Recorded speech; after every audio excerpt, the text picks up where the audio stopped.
সবাইকে নমস্কার ও আদাব। আমি এসছি আজকে কাতল মাছের কালিয়া বানাবো। দেখেন, প্রথমে ভেজে নিচ্ছি।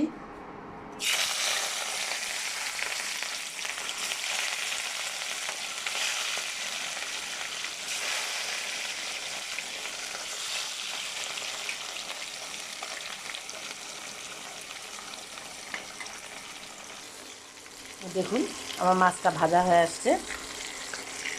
একটু সুন্দর করে ভাজতে হবে, খুব কড়া না ভাজলেও চলবে। বড় মাছ তো। এই যে দেখুন, আমার মাছগুলো ভাজা হয়ে গেছে। এরকম করে মাছগুলো ভেজে নেবেন সুন্দর করে। এখন আমি এই তেলটা, মাছ ভাজা তেলটাতে 2-3টা কোয়া রসুন দেব। দেওয়ার পরে আমি পেঁয়াজটা বেটে নিয়েছি। পেঁয়াজটা বেটে নিয়েছি।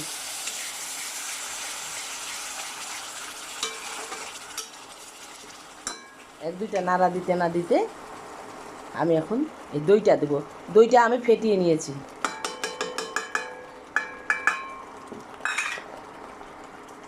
এখন এই যে আমি টমেটোটা পেস্ট করে নিয়েছি।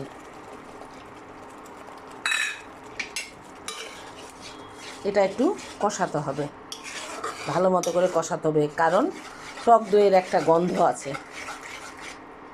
ঠিক মতো না কষালে গন্ধটা যাবে না। পরিমাণ মতো লবণ দিব।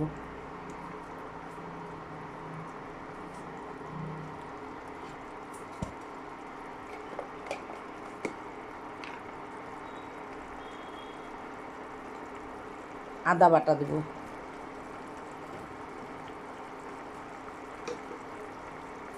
জিরার গুঁড়া দেব। আমি কিন্তু হলুদ দিব না। এই যে মরিচের গুঁড়া দেব। দিয়ে এটাকে আমি খুব সুন্দর করে কষাতে হবে। ঠিক মতো না কষালে গন্ধ করবে।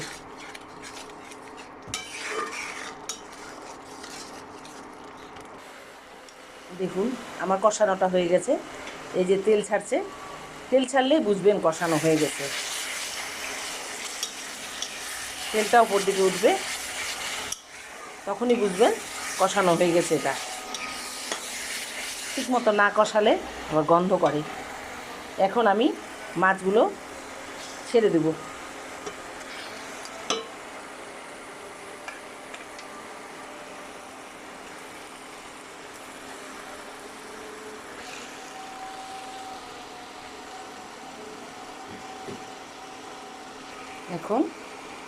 আমি এখন এই যে একটু গরুর দুধ দেব। দেখবেন এভাবে রান্না করবেন। এক একজন এক একভাবে মাছের কালিয়া রান্না করে। এভাবে রান্না করে দেখবেন, খেতে খুব স্বাদ লাগে। একটু ঘি দিব, আর কটা কাঁচা লঙ্কা দিয়ে দিব।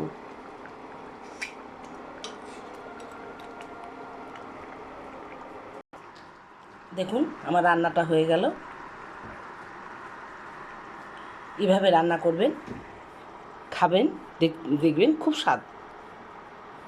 এভাবে রান্না করবেন। কাতল মাছ দিয়ে করবেন। কাতল মাছটা দিয়েই খেতেই স্বাদ লাগে বেশি। দেখুন,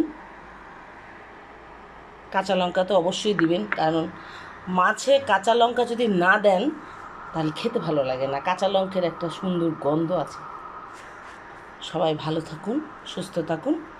আসবো আবার আরেকদিন। ওকে।